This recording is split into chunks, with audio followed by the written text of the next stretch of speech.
Abrimos o clube privado, Eurico Silva. Ele é autor de livros, não gosta que lhe chamem historiador, mas escreve livros sobre história, pelo menos históricos, locais. Ou será que gosta mais de que lhe chamem memorialista, ou em vez de livros escreve monografias? Não, eu às vezes quando me dizem que eu sou historiador, eu digo que eu não sou Matoso, ou que se me chamarem historiador, que é que eu ia chamar ao Matoso e Crescendos.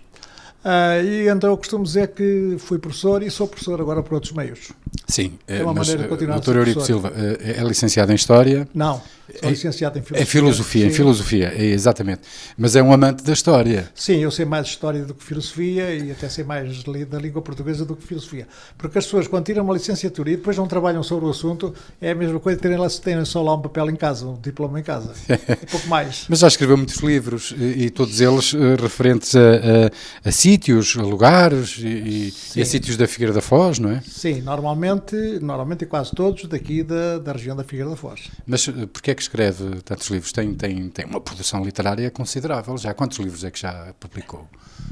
Olha, no outro dia contei e eu já tenho o meu nome em 22 livros, mas alguns não foram produção estritamente minha. Eu fui o compilador, como por exemplo 4 livros em Macau, que foram livros de alunos, recolhos de alunos, que depois eu compilei e fiz institucionalmente.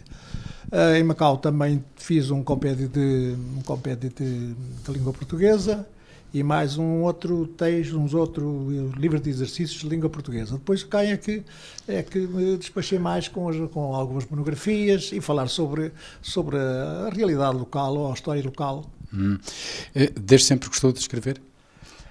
Eu desde sempre senti que se escrevia com facilidade, mas eu só em Macau é que reparei que aquilo me saía livremente, porque tive necessidade, como não havia livros, tinha às vezes necessidade de fazer um texto. E eu reparei que o texto me saía com facilidade. Aliás, já tinha escrito cá também para os jornais locais, às vezes. Mas em Macau fiquei com a sensação de que eu era capaz de escrever e publicar. Utiliza os seus conhecimentos de filosofia nos livros que escreve, porque deve ser interessante. E é interessante, eu já li parte de alguns dos seus livros, misturar o pensamento filosófico, não é? A elasticidade mental, digamos assim, intelectual, ao serviço da história. Seguramente que terá uma visão diferente do que aquela que terá um historiador puro e duro, não é? É provável porque, se bem que eu às vezes menorize a minha formação em filosofia, porque não trabalhei posteriormente, sobre essa matéria, a verdade é que nós adquirimos uma habituação de refletir. A filosofia normalmente põe problemas, indaga, e eu também me habituei a fazer uma certa... A questionar, não é? A questionar, fazer uma certa hermenêutica. Às vezes perguntar aos textos o que é que eles efetivamente dizem. Agora, neste livro, se me é permitido falar... Sim, o último é o Mistério de Seiça. O que eu fiz foi interpelar os textos, interpelar as lendas, interpelar as pedras, ver se aquilo era bem verdade. Não quero dizer que tenha chegado a uma conclusão, mas pensei que havia de levantar alguns problemas. Como, por exemplo, se por exemplo, se o Abade João existiu ou não. Ou se o Afonso Henriques esteve em Seiça, que eu estou convencido que se calhar nunca por lá passou. O Dom Afonso Henriques esteve em todos os sítios, não é? Porque em Portugal há lendas de Dom Afonso Henriques em tudo quanto é sítio, não é? Exatamente. Com certeza, e se calhar não esteve em tantos sítios quanto isso. Com certeza que o Afonso Henriques, na chancelaria dele em Coimbra, que era a capital de Afonso Henriques, ele deve ter assinado o despacho de doação das terras ao Abade de Seiça. Mas o convento de Seiça, referindo-nos agora ao convento, ou mosteiro, o que é exatamente? Eu julgo que mosteiro e convento têm o mesmo significado. E a mesma finalidade? Há pessoas que dizem que um convento que é dentro da cidade ou o mosteiro é dentro da cidade, não sei bem. Há outros que dizem que um é feminino e outro é masculino. E eu já vi uns e outros... Geralmente associa-se o convento a freiras, não é? Sim. Mas naquele caso era frades, porque eram da ordem de Cister. Aquele era de frades. Mas eu tanto lhe chamo convento, porque mosteiro, porque já tive a curiosidade de ver etimologicamente o que é que significava uma coisa e outra, e até tive uma conversa com o Dr. Pedrosa Veríssimo sobre isso, e ele disse-me que é a mesma coisa, e também a consulta que eu fiz é que convento significa mosteiro. Cister ou Cister? Isso agora não sei. Isso é para os linguistas. Mas há mais, há leucemia, leucemia. Exato. Alcoolemia, não é? E por aí adiante. Isso é conforme também em grego a palavra tinha um espírito antes da palavra que era para aspirar, ou não tinha. O acento, não sei se é o espírito, se é um acento que era para ser esdrúxulo ou não. E eu agora, para essa parte, não vinha preparado para mas também não vamos falar sobre semântica e outras questões relacionadas com a linguística. Relativamente a Ceyça, Os Mistérios de Ceyça é o seu livro mais recente. Isto tem uma ligação também à associação SMS, que foi criada para promover Ceyça e o seu convento, ou o seu mosteiro, como queiram chamar-lhe, mas também para alertar para a necessidade da preservação das ruínas, que é aquilo que resta. Mas ainda recuando aos tempos de Dom Afonso Henriques, pelo que se sabe, pelo menos é isso que reza a história, pelo menos há alguns registros históricos recentes, é que o edifício terá sido construído antes da nacionalidade portuguesa. É provável que antes da nacionalidade portuguesa já existisse algo em Ceyça.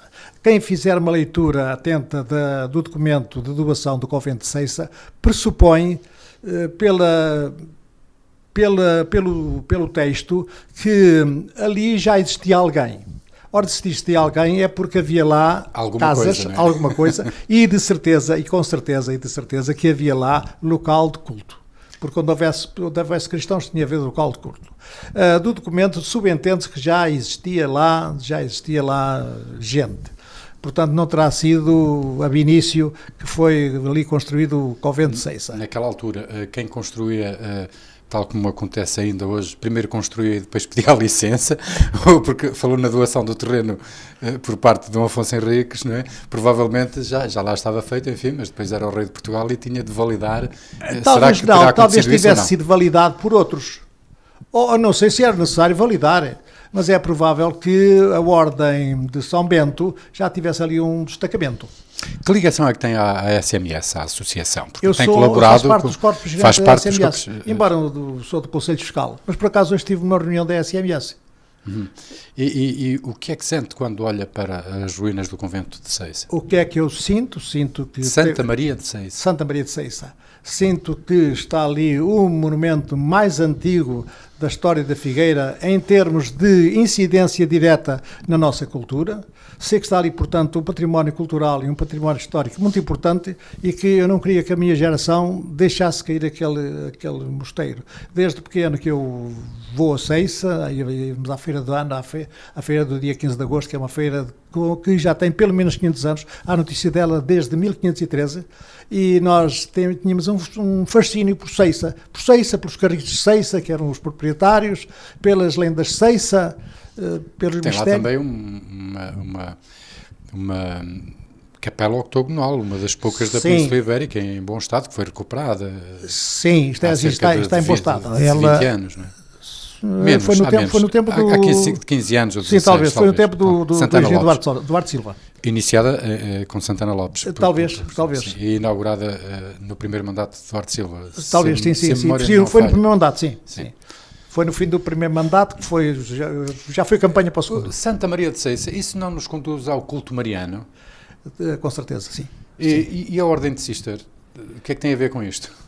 A Ordem de Cister. De Cister, neste caso. A Ordem de Cister, agora é boa pergunta, mas eu gostava de lhe dar outra volta. Esta é uma questão interessante para o seu próximo livro.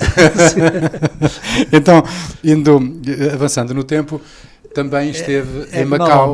Normalmente liga-se Cister à oração pura, em que o monumento de Alcobaça não tem esculturas, que é para não distrair os frades. Liga-se a Alcobaça à meditação e ao trabalho e à exploração económica da região. Tudo agrícola, não é? Sim, como uma escola agrícola da região.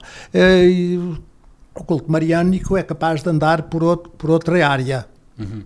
Mas vamos agora mais longe, muito mais longe. Mas eu não me deixava primeiro falar da Capela Octogonal. Quer falar? É que Então não quero falar. Eu gostava de dizer que... Bem, esta entrevista dura 15 minutos também, não pode dissertar muito sobre a Capela Octogonal. Uma das razões porque eu escrevi o livro de Ceiça é porque a certa altura perguntei, mas por qual motivo é que aqui em frente de um templo Cister existe uma Capela Octogonal? Depois pus a hipótese de que fosse templária. E o livro, se por acaso lhe der uma olhadela, é uma pesquisa à procura de uma hipótese de uma capela templária em Ceiça e o porquê da planta da capela ali instalada. Ou seja, motivos não lhe faltam para escrever livros, não é? Por isso é que já escreveu tantos. Não tem faltado. E em Macau, agora vamos viajar até Macau. Há 8 dias entrevistámos aqui António Menano, esteve lá com ele? Estive. Eu não sabia que tinha entrevistado aqui o António Menano. Sim. Foi o António Menano que me pagou o primeiro almoço num restaurante em Macau. Foi. Mas não há almoços de graça. Não há almoços de graça, mas o Menano tinha mas com o Menano o preconceito de qualquer português amigo que lá chegasse, levá-lo a almoçar ao Fernando na ilha de Coluana. Que memórias é que guarda daquele território administrativo português até há relativamente pouco tempo? Memórias, foi uma passagem muito interessante porque deu espaço para muitas vivências.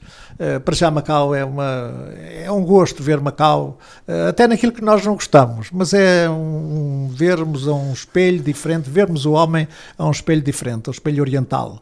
Depois sentirmos que Macau, que é ali a 12 ou 13 horas, não sei quantos quilómetros são, 11 mil quilómetros parece, distância, e ver lá a bandeira portuguesa foi uma coisa que me atraiu. Foi lá que acreditou definitivamente que os portugueses são universais? Vê-se bem que os portugueses eram universais. E sabe uma coisa, eu aqui não sou capaz de não celebrar o 10 de junho, eu não tenho devido respeito para o 10 de junho, para o dia de Portugal, mas lá eu celebrava o 10 de junho a começar na véspera. Íamos a uns espetáculos, íamos jantar, fazíamos uma festa porque ali sentíamos-nos mais portugueses.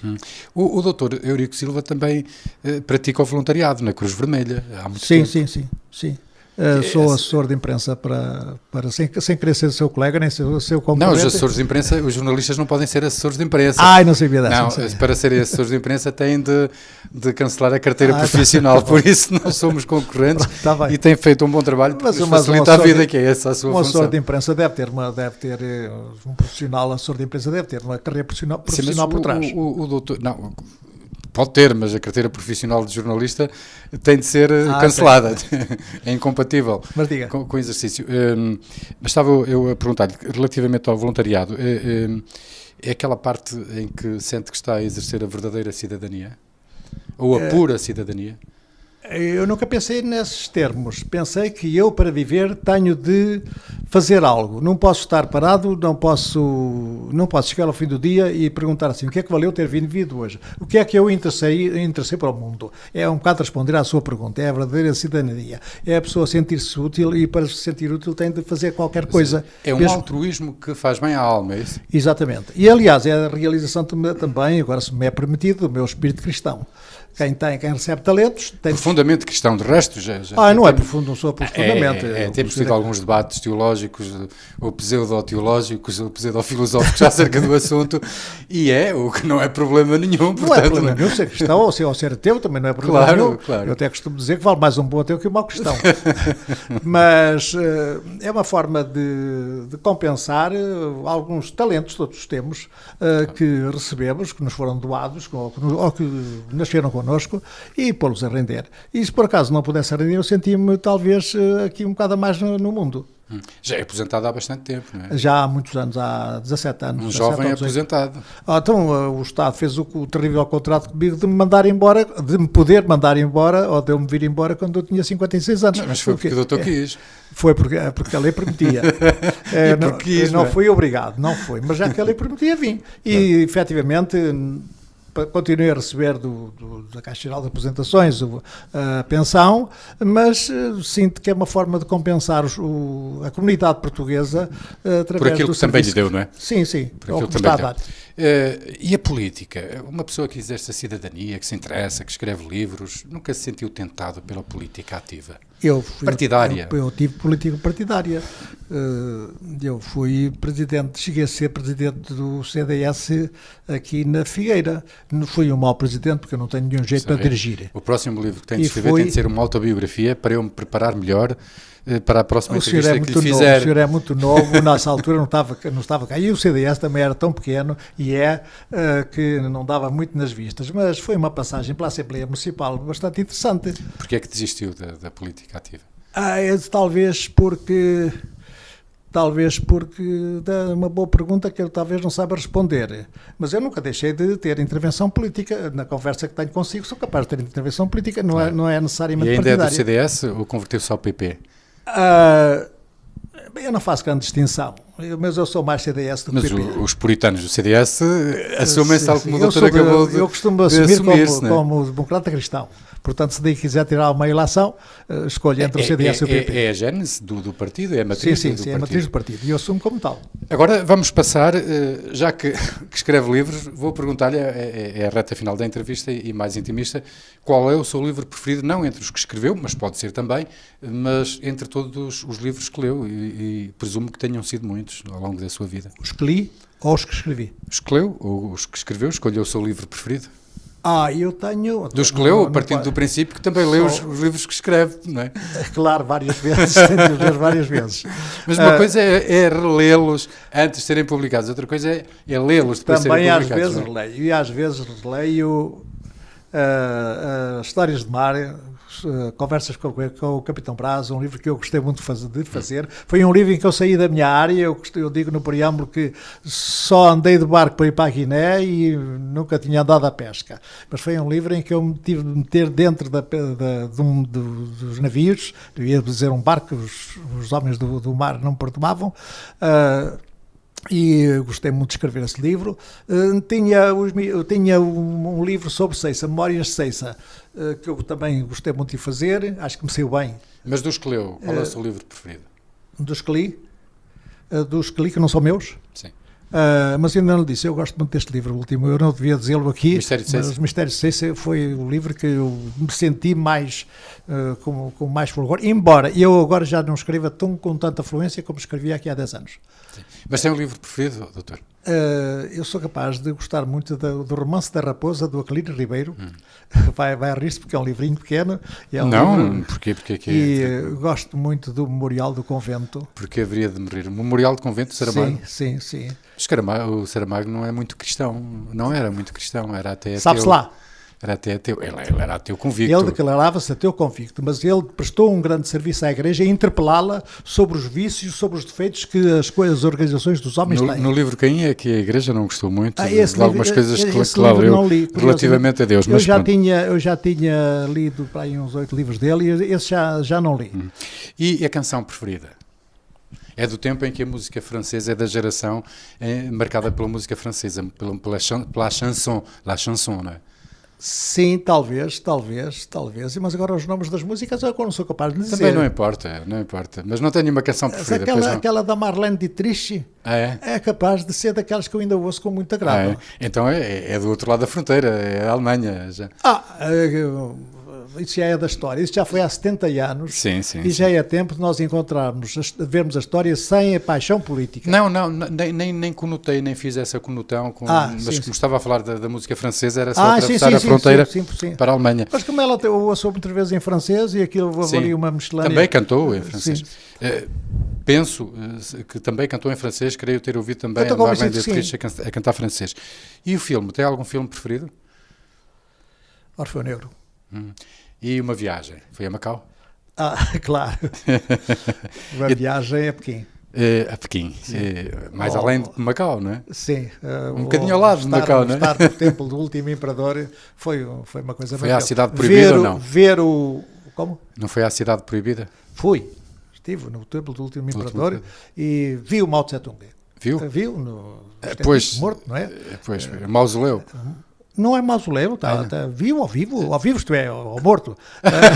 Mas é até como o Lenin, que está conservado, muito amarelo, com certeza mais amarelo do que ele era quando era vivo. Bem, sendo chinês não é difícil que seja amarelo, Sim, não é? Mas estava mais amarelo ainda, não é? Mas era uma visita que fazia uma parte da Cidade Proibida, na Praça Tiananmen, no topo da Praça Tiananmen, em que centenas, milhares de pessoas passavam ao lado e 10 metros ao lado do Mao Tse-tung. Presumo que Mao Tse-tung não seja o seu ídolo. Tem um ídolo... Não é o meu ídolo. Mas tem Se um calhar ídolo? o meu ídolo é capaz de ser Dom João II. Uhum. Ou o Dom Dinis. Ou o Dom Afonso Henriques. Porquê é que nós devemos ir buscar ídolos fora se temos aqui um campo tão fértil? É uma visão bastante, eu não diria nacionalista, mas bastante localizada, porque os ídolos são as nossas referências, mas por que não esses que acabou de dizer? Sim, se me está a falar de ídolos históricos, eu acho que o Dom Dinis ou o Dom João II foram os maiores chefes de Estado portugueses. Às vezes andamos aqui a proclamar os novos, mas não foram necessariamente visionários, tinham uma visão estratégica do país, é por isso que os admira? O Dom Dinis teve uma visão estratégica do país, mais que o Dom João II. O Dom João II era o líder nato. O Dom Dinis também é capaz de ter sido. Mas era mais um visionário. Não só um visionário, foi um realizador. Repare, sim, um visionário no sentido que via mais além, não é? Ele foi um reformista em todas as áreas da cultura, da economia, do saber. E até o facto de plantar o Pinhal de Leiria é a prova de como teve uma visão muito à frente do seu tempo. Não quer dizer que ele estivesse a pensar em ser o plantador de naus à ver. Não, mas para a contenção da erosão costeira. Não é? Sim. E por último, qual foi o momento mais marcante da sua vida? Mais marcante? Olha, foi quando eu estive na Guiné. Marcante para a negativa. Aí realmente foi uma ida para um local onde eu não queria ir. Esteve a combater? Estive, embora... Na frente de combate?